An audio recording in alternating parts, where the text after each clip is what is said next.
Q4, c'est la période, pour tout e-commerçant, même tout business, la meilleure période de l'année, mais la plus chargée. Quoi qu'il arrive en octobre ou même un peu avant, il faut avoir des stratégies pour augmenter son bassin d'audience, son bassin de lead. Si c'est autant en vogue, c'est parce que ça fonctionne. 30 à 40% de chiffre d'affaires qui vient de la base mail, qui vient du CRM. Il y a un type d'offre que tu recommandes particulièrement? Je sais que l'exclusivité fonctionne plutôt bien. J'imagine que tu te poses la question du budget. En général, ce qu'on peut voir, on est dans les alentours de 5 à 10% du budget. Bien tester sa landing page en amont. Est-ce que la vitesse est bonne, la cohérence, le tracking, est-ce que tout est OK? Moi, les indicateurs souvent que je regarde, c'est le coût par lead, le taux conversion, l'AOV et les COGS. Déjà, avec ça, j'ai la chaîne. La première erreur, c'est, selon moi, le manque d'anticipation. Bienvenue dans Market Makers, le podcast des experts du média, de la créa et du CRO. Ici, on décortique les meilleures stratégies de scaling pour faire croître votre e-commerce. Avant de plonger dans l'épisode, si ce contenu vous aide, pensez à prendre 10 secondes pour mettre 5 étoiles sur votre plateforme d'écoute. C'est un petit geste pour vous, mais c'est un énorme coup de pouce pour nous et ça nous permet de garder le podcast 100% gratuit et actionnable. Merci et bonne écoute. Aujourd'hui, on reçoit Hardy, performance manager et expert du scaling. Et dans cet épisode, on va décortiquer ensemble comment construire des VIP lists efficaces pour le Q4. Les VIP lists qui sont une stratégie redoutable pour générer un maximum de valeur avant le Black Friday et avant les temps forts. Hardy, comment vas-tu? Très bien. C'est début Q4, pas mal de taf, mais c'est ce qu'on aime. C'est ce qu'on aime dans ce métier, donc ça va globalement. Trop bien. Ravi de t'avoir sur ce podcast. Ce que je te propose, c'est de démarrer tout de suite en rentrant directement dans le vif du sujet avec une première question. C'est déjà pourquoi faire une VIP list en Q4? Est-ce que tu peux nous en parler un petit peu? Ouais, bien sûr. Q4, c'est la période, pour tout e-commerçant, même tout business, la période la plus, la meilleure période de l'année, mais la plus chargée. Mais c'est là où il y a plus aussi de concurrence. Donc, qui dit concurrence sur Meta ou sur toutes les plateformes paid ads, dit hausse du coup des CPM sur le marché. Donc, CPM, en fait, c'est le euh, coût de diffusion de Meta, globalement. Donc, qui dit hausse des coûts de diffusion, dit il faut des stratégies pour essayer de sécuriser un maximum de chiffre d'affaires, de mails pendant cette période. Donc, le but, en fait, pendant cette période-là, c'est de quoi? C'est de générer un maximum de leads, un maximum de prospects qu'on activera après par la suite pendant Q4, quoi, pendant la période des offres. Donc, Ok. d'anticipation. Donc tu ne vends pas directement pendant cette période, c'est vraiment d'aller collecter un maximum de personnes qui s'inscrivent pour une vente avant que la vente ait lieu, c'est ça? C'est ça. En fait, quoi qu'il arrive en octobre ou même un peu avant, il faut avoir des stratégies pour augmenter son bassin d'audience, son bassin de lead. Il y a la VIP list, il y a les diagnostics, il y a les e-books. Il y a plusieurs moyens d'augmenter. Il y a les jeux concours. Il y a plusieurs moyens d'augmenter en vrai sa base mail. Et la VIP list fait partie des moyens utilisés sur Q4. Ok. Alors c'est une mécanique qui commence à être de plus en plus populaire en France, qui était déjà aux US et qui est utilisé par pas mal de e-commerçants maintenant. Si c'est autant en vogue, c'est parce que ça fonctionne. Est-ce que tu as des chiffres ou des ordres d'idées de ce que ça peut permettre de générer ce type de mécanique? En général, sur le secteur, on sait que en e-com, on est à peu près sur 30 à 40% de chiffre d'affaires, 30 à 40% de chiffre d'affaires qui vient de la base mail, qui vient du CRM sur cette période-là. Donc, si Ok. on sait on génère plus de volume du coup de mail en amont, bah on sait que globalement en fait on sécurise un peu beaucoup plus, tu vois. On sécurise potentiellement 30 à même 50%, même certains e-commerçants font 50% de leur chiffre d'affaires via leur base mail. Donc en gros, c'est un peu globalement ce qu'on peut trouver sur le marché. Alors, ce qui est assez impressionnant, c'est qu'on le voit pas forcément de l'extérieur, mais les marques qui sont les plus à droite sur ce type de mécanique peuvent vraiment aller chercher des pics de vente assez impressionnants. Je crois que c'est Lily Skin qui parlait d'un pic qu'ils avaient fait à 440 000 euros en 24 heures le jour de l'ouverture des VIP de Black Friday. Donc, en effet, ça peut être vraiment très très impactant pour les marques. Et bien, deuxième question, Hardy, comment on structure déjà une campagne d'acquisition pour des VIP listes? Si tu peux nous donner un petit peu le dispositif que toi tu mets en place avec tes clients, est-ce que tu recommandes? Totalement. Avant déjà de rentrer dans les campagnes, la première chose, c'est déjà définir une offre.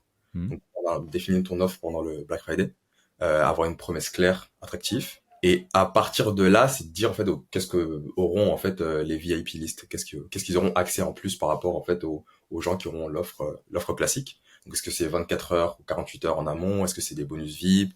Est-ce que c'est qu'est-ce qu'ils auront en fait? Quel est l'intérêt pour moi de m'inscrire en fait à cette liste VIP? C'est la première des choses. Il y en a, La- il y a un type d'offre que tu recommandes particulièrement?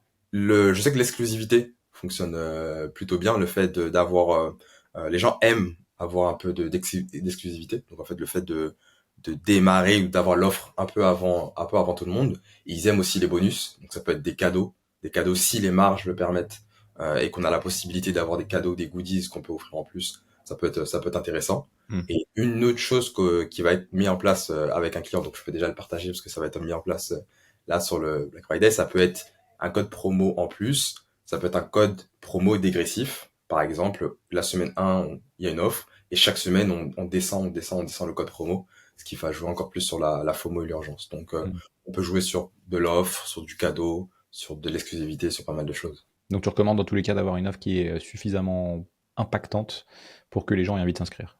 Exactement, Ok. exactement. C'est la première des choses. Deuxième des choses, du coup, une fois qu'on a construit l'offre, on parlera, je pense, juste après de la partie calculer les hypothèses, mais d'un point de vue plus méta, deux écoles dans la structure, soit on passe par un lead form méta ou soit par une landing page. Donc lead form méta, c'est méta qui capture du coup le mail directement depuis méta, et après c'est renvoyé à votre plateforme CRM, Klaviyo ou autre. Ou landing page, c'est que vous créez du coup une landing page euh, et du coup sur le site. Donc vous capturez le mail depuis le site et c'est un peu mieux construit globalement. Il y a l'un et l'autre, il y a des avantages. Leadform, on a un peu plus de volume, c'est un peu plus simple, il y a moins de friction, les Hmm. CPM en général sont plus bas. Et de l'autre côté, on a l'avantage d'avoir des CPM, pas de CPM, CPL pardon. De l'autre côté, on a plutôt des moins de leads, moins de volume, mais c'est en général plus quali. Ok. Mais ça reste à AB tester. Souvent, moi, avec certaines marques, j'ai testé les deux. Et ce qui est intéressant, c'est tester les deux et les séparer dans deux listes différentes pour voir, ok, est-ce que c'est ma liste avec le lead form ou ma liste avec le landing qui m'a généré plus de chiffre d'affaires, tu vois, au final. Ok. Donc, on peut tester les deux, quoi qu'il arrive. Ça, c'est la... Et en termes de landing page, du coup, rapidement, ça ressemble à quoi? Tu conseilles d'être. Est-ce qu'il y a des petites choses à savoir? Est-ce qu'il faut que ce soit, tu vois, extrêmement clair, précis? Faut que l'offre soit mise en avant? Ouais, c'est exactement ça. Très clair, très précis, l'offre mise en avant, de la FOMO, donc d'urgence, donc pourquoi s'inscrire. Tu rappelles, pour moi, construire la landing page est un peu comme aussi une page de vente. Donc on va rappeler la promesse de la marque, on va rappeler aussi les bénéfices des produits. Faut pas oublier que bah, certaines personnes qui vont s'inscrire à à la liste VIP ne connaissent pas la marque. Donc Hmm. il faut leur rappeler pourquoi ils vont s'inscrire donc sur la partie offre, mais il faut rappeler aussi les bénéfices des produits. J'aurais fait en fait vraiment bien construire l'offre, les bénéfices produits, de l'urgence, de la preuve sociale, en fait, les clients qui l'utilisent, vraiment construire tout ça comme une landing page Ok. de vente, mais pour la lead form. Et de l'autre Donc une côté, fois que bah, tu as ton format lead form, le landing page, j'imagine que tu te poses la question du budget. en général, ce qu'on peut voir, on est dans les alentours de 5 à 10% du budget. Ok. À voir, j'aurais dit potentiellement pour les marques qui commencent, qui n'ont jamais fait mais qui ont des fondations solides, qui n'ont jamais fait de liste VIP, de partir sur 5% de budget. Tu peux Du budget total que tu mets sur la période, c'est ça?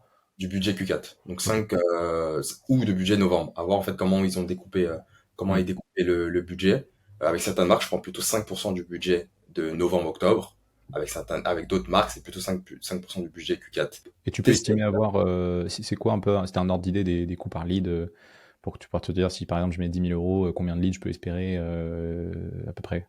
Ouais, j'ai les ordres de grandeur sur le marché français. On est sur des alentours des leads à entre 50 centimes et 1 euro 50. Ok. Mais pareil, il faut faire il faut tester quoi. Il faut tester pour voir. Moi, ce que j'ai fait avec certaines marques, c'est que j'ai commencé fin octobre pour déjà en fait estimer déjà mon coût par lead. Je sais que Hmm. déjà sur novembre, ça va pousser un peu plus. Mais déjà, si je commence déjà en octobre, je peux voir déjà combien ça peut me coûter un lead. Deuxième chose, je peux aussi aller voir si par le passé, j'ai déjà fait du coup des campagnes de lead gen, soit pour du diagnostic, soit pour du e-book, et voir à peu près combien m'a coûté le lead. Et avec ça, déjà, je peux faire des hypothèses de combien le lead peut me coûter, quoi. Ok. Donc 0,5 à 1,5 euros. En gros, lead, si tu es à 2, 3, 4 euros, tu sais déjà que tu es hors benchmark. Tu sais déjà que tu es au-dessus. Ok. Bah, après, à voir si tu coûtes 4 euros, mais potentiellement, si par le passé 4 euros, c'était rentable pour toi, bah, après, il faut faire les calculs. Mais 4 euros était hors Ok. benchmark. Et tu fais tourner ça, donc 5-10% du budget, entre 50 centimes et 1,50 € globalement en benchmark pour ton coût par inscription. Tu fais tourner ça sur combien de temps? La reco, on pourrait dire que c'est à peu près 2, 3 semaines en amont. Il y a certaines marques qui commencent même plus tôt. J'ai vu des marques américaines qui commencent dès mi-novembre, Ok. dès le 15 novembre pour déjà estimer les coûts par ligue. Mais quoi qu'il arrive, peu importe au moment où on commence, il faut un maximum, quand on acquiert le lead, il faut du coup l'éduquer, lui envoyer pas mal de leads. La reco, ce serait déjà de 2 à 3 semaines Mm. avant la période d'offre. Si on commence en amont, donc déjà en octobre, il faut éduquer, faut rentrer le lead dans une phase d'éducation pour éviter du coup de perdre le lead et Ouais. d'échauffer, quoi. Ouais, parce que si tu l'inscris en août, en novembre, il a oublié, il a oublié la donc, Mais un peu après, quoi. Un peu ok. après, c'est pas mal, quoi. En termes de dépenses, du coup, est-ce que tu répartis les dépenses de même manière toutes les semaines? C'est un budget quotidien, tu bouges pas, ou tu augmentes vers la fin? C'est quoi un peu sur cette campagne purement d'acquisition de leads? Scaling assez classique, c'est-à-dire que je vais commencer avec un budget de temps, potentiellement 50 € par jour. Je vais commencer à pousser les budgets de plus en plus en fonction, en regardant aussi mon coût par lead. Hmm. Je dirais que de pas tout mettre dès le début, tout mettre à la fin, mais potentiellement à la fin, c'est là qu'on va pousser un peu plus. Mais c'est un budget quotidien et on pousse de plus en plus sur les derniers jours, quoi. Ok, par exemple, si tes perfs sont pas bonnes et que tu veux un peu baisser ton CPL, c'est quoi tes leviers? Alors, tout dépend déjà de quelle stratégie que tu as utilisé. Est-ce que tu as utilisé déjà du lead form ou est-ce que tu as utilisé du, de la landing page? Ouais. Bah, si tu identifies déjà pourquoi tes CPL sont plus hauts, est-ce que déjà, bah, si mes CPM sont plus hauts, je regarde un peu bah, mes CPM, je regarde aussi un peu mes CTR, mes CPC. Si je vois qu'en fait mes CTR baissent et mes CPC montent, potentiellement qu'il y a un enjeu créa, donc potentiellement je pourrais lancer de nouvelles créas pour rafraîchir, aller chercher peut-être d'autres poches d'audience. Si je vois qu'en fait, non, c'est dès le début en fait que comme tu dis, bah, mes CPS sont assez hauts, bah, potentiellement améliorer ma landing page.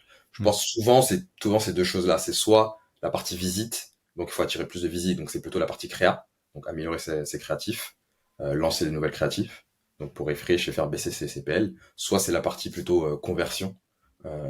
Conversion, là c'est plutôt bah, du coup améliorer la landing page quoi, ou améliorer le form. Est-ce que tu as des petites astuces pour cette partie dispositif d'acquisition, des choses à avoir en tête, des bonnes pratiques? Ouais, pas mal de choses. Je pense que ce qu'il faut, des petites astuces de pro, il faut collecter déjà le mail, le SMS, ça peut être top. Collecter les deux, surtout le consentement, parce que bah, on va leur envoyer pas mal de messages marketing. Petite astuce aussi, si on passe par, que ce soit sur du lead form ou la landing, il faut bien penser à taguer correctement, correctement du coup ces personnes pour éviter du coup de mélanger tous les mails au Hmm. même endroit et se dire que ok bah du coup j'ai généré tant alors qu'en fait on sait pas, on n'a pas bien segmenté en fait la liste VIP combien ça a généré. Bien tester sa landing page en amont. Est-ce que la vitesse est bonne, la cohérence, le tracking, est-ce que tout est ok? Donc bien tester sa landing page et ne pas hésiter sur la partie aussi créa à itérer sur les promesses, le ou pour faire baisser un maximum ses CPL. Ça, c'est vraiment mes promesses, les choses à faire, des petites astuces de pro, quoi. Donc, ok, tu as lancé ta campagne d'acquisition, tu as bien fait tous tes taggings, tu collectes les emails, les SMS, etc. Comment tu sais si ta campagne elle est rentable? À quel moment quels indicateurs tu regardes et comment tu sais si tu peux investir ou si ça va être un flop? Bah, sur ça, t'as plusieurs indicateurs. T'en as pas énormément, mais t'as plusieurs indicateurs. La première chose, t'as le budget. Donc, déjà, quel budget t'es prêt à investir. Déjà, pour voir, en fait, déjà, pour déjà calculer ton budget.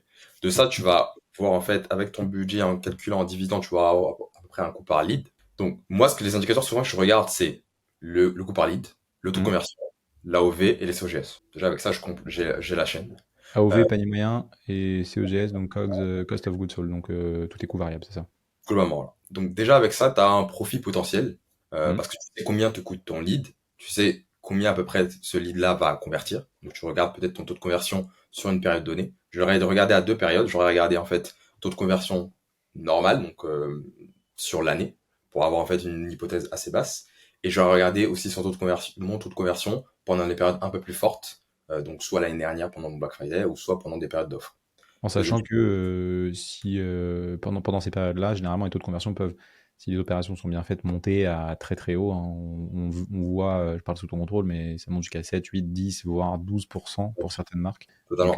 c'est à prendre en compte dans le calcul. Totalement. Donc, d'où la raison pour laquelle je prends une fourchette basse, Ouais. donc le site traditionnellement, et je prends une autre hypothèse. Ensuite, je prends du coup le panier moyen, donc l'AOV. Pareil, je le prends l'AOV sur le. Il faudrait que je calcule l'AOV du coup en prenant en compte du coup que je vais faire des réductions. Hmm. Euh, donc mon AOV traditionnel, et j'enlève en fait du coup les réductions. Et après, bah, pareil, donc j'enlève mes coproduits. Donc avec ça déjà, j'ai une hypothèse de profit que je pourrais faire potentiellement. Ok, super clair. Du coup, pour faire une petite, peut-être une hypothèse pour que les gens se projettent. Donc, si par exemple, tu as un coût par lead à 2 euros, que ton taux de conversion estimé il est à 10%, ça veut dire que il te faut 10 conversions pour avoir une vente. Donc, ça te fait 2 fois 10, ça te fait 20 euros de coût par acquisition, globalement. En face, si par exemple, tu as un panier moyen qui est à 60 euros, et que tu enlèves, je sais pas, 10 euros de coûts de production, livraison, etc., donc 50 euros, ça veut dire qu'en fait, ton vrai profit sur cette opération, c'est 50 divisé par 20, 2,5. Est-ce que c'est à peu près comme ça que tu raisonnes, toi, généralement? Ouais, ouais, c'est ça. C'est que je Ok. prends, je prends ces coups. J'aime souvent même retirer. En fait, j'aurais juste pris, en fait, j'aurais retiré le coût produit et le coût en fait comment dire, que m'a coûté le lead. Et après, oui, j'ai globalement ça. C'est Ok. globalement. Ok. Ce qui te permet de savoir, en fait, en amont, si tu as déjà des benchmarks ou de l'historique, de savoir si oui ou non ton OP va être rentable avant même que tu ouvres les vannes le jour de la vente, c'est ça? Totalement. En parlant justement d'ouvrir les vannes, est-ce que tu peux nous parler un petit peu de tout ce qui touche au CRM? Comment tu actives ta liste? Comment tu la convertis? Première chose, un peu comme je l'ai dit tout à l'heure, une fois que le lead rentre en base, le but c'est pas de laisser dormir. Le but c'est pas de laisser dormir, c'est donc de continuer à envoyer le rentrer, tu peux potentiellement le faire, lui envoyer aussi les mails qu'on envoie en fait traditionnellement en fait à toute la base. Peut-être les Ok. séparer, mais en tout cas continuer à le nurturer. Ça c'est la première des choses. Deuxième chose, donc quand on approche de la de la date en question, de la date des VIP, c'est potentiellement à 2 3 jours. C'est dire que oh ben en fait c'est déjà en fait rentré dans le teasing. Donc bientôt que ton accès arrive, donc c'est vraiment on rentre déjà dans la phase de teasing à J-2, J-3. Le jour J, on a le jour J, bah, c'est maintenant, donc là il faut ouvrir les vannes, faut pousser du coup pousser les offres, envoyer les mails. Il y a des gens qui sont assez agressifs et qui envoient peut-être 3 à 4 mails, donc peut-être un le matin, un le midi, un le soir, pour être assez agressif sur la partie VIP. Et un petit rappel, donc c'est un peu comme j'ai dit, donc la clôture à la fin de l'accès VIP, et après ouverture du Black Friday à tout le monde. Ok. Est-ce que tu as des outils que tu recommandes particulièrement pour l'activation CRM? Clavio, j'imagine, entre autres. Clavio en premier, ça reste selon moi le meilleur outil sur la partie CRM e-commerce. Il Ouais. fonctionne très bien. T'as SendingLine et Opto sur la partie SMS pour en fait pareil en fait automatiser en fait du coup la partie SMS. Hmm. T'as un petit dernier que j'ai rajouté qui s'appelle YSMS, mais ça c'est pour les petits les plus pirates. En fait, il est pas RGPD. Ok. Mais très très intéressant parce que lui il va récupérer en fait tous les mails des checkouts abandonnés, mais du coup il n'y a pas de consentement. Et ça c'est pour les pirates, à voir ceux qui souhaitent mettre en place cette stratégie. Full disclaimer, on vous recommande pas de le faire, mais si vous voulez le faire, on fermera les yeux. Et après le dernier WhatsApp, donc avoir les flows WhatsApp, WhatsApp d'activer. Et le but en fait c'est pas de voir en fait ces canaux comme des silos, mais vraiment de les synchroniser pour avoir en fait pas forcément de doublons, mais potentiellement soit commencer par WhatsApp ou soit commencer par le mail pour avoir le first touch. Mais en gros c'est vraiment d'harmoniser un peu le tout entre la plateforme du coup de mail, la plateforme d'SMS, la plateforme WhatsApp, d'organiser le tout, d'humaniser un maximum aussi les mails, donc de mélanger entre des mails un peu plus lynchés, mais des mails aussi un peu plain text, humanisés, et ouais, vraiment de bien gérer en gros l'envoi de tout ça, quoi. Ok. T'as des petits tips en plus au-delà de ça? Au-delà de ça, il faut oublier une autre chose aussi que vous regarder en tête, c'est que cette liste mail, une fois qu'on l'a, ça reste des mails qui restent en base, donc Hmm. on peut les réutiliser en fait à d'autres moments. Donc ça peut être potentiellement à Noël si vous avez des offres qui arrivent à Noël, en janvier, on peut en fait les utiliser à plusieurs moments. Ne pas hésiter aussi du coup à regarder sur le back-end, que ce soit Shopify ou autre outil, En fait, c'est quoi la LTV réellement en fait de ces gens-là? En fait, ok, combien j'ai payé lead, combien du coup ils ont dépensé du coup en moyenne sur mon site, mais est-ce que potentiellement, en fait, ils dépensent beaucoup plus sur l'année. Donc en fait, regardez la LTV aussi de ces moments-là, de cette liste-là. Donc ne pas hésiter à regarder ça. Donc réactiver un maximum la liste et regarder en fait la rentabilité aussi de cette liste. Ok, ultra intéressant. Est-ce que tu as, toi qui en as fait plusieurs, qui en a vu plusieurs, qui en a vu certaines qui ont marché mieux que d'autres, des conseils, enfin déjà des erreurs fréquentes que tu vois, peut-être? La première erreur, c'est selon moi le manque d'anticipation. Quand on Hmm. n'anticipe pas assez, donc on lance trop tard potentiellement, lancer vers mi-novembre ou même à quelques dates du Black Friday, c'est peut-être pas le top. Donc se laisser de la marge d'anticipation un maximum. J'aurais dit ça c'est la première erreur. Les secondes, ce serait du coup pas assez anticipé, pas assez aussi validé en fait la LP ou potentiellement le lead form. Donc c'est de tester en amont, ça rentre un peu dans l'anticipation. La deuxième chose, c'est pareil sur la partie ok de la partie technique, plutôt bien taguer les listes pour éviter du coup de mélanger un peu aussi toutes les listes ensemble et potentiellement du coup avoir plus des listes qualitatives. Donc de Hmm. bien séparer les listes et de voir en fait, quelle est la rentabilité de toutes les listes. C'est d'automatiser au maximum, mais pas forcément avoir que des automatiser un maximum, mais d'avoir de bons messages avec du storytelling et pas peu de messages fades, sans tension. Il faut vraiment raconter vraiment une histoire on a décidé de faire potentiellement cette offre là. Ok, le pourquoi du comment de cette offre. Hmm.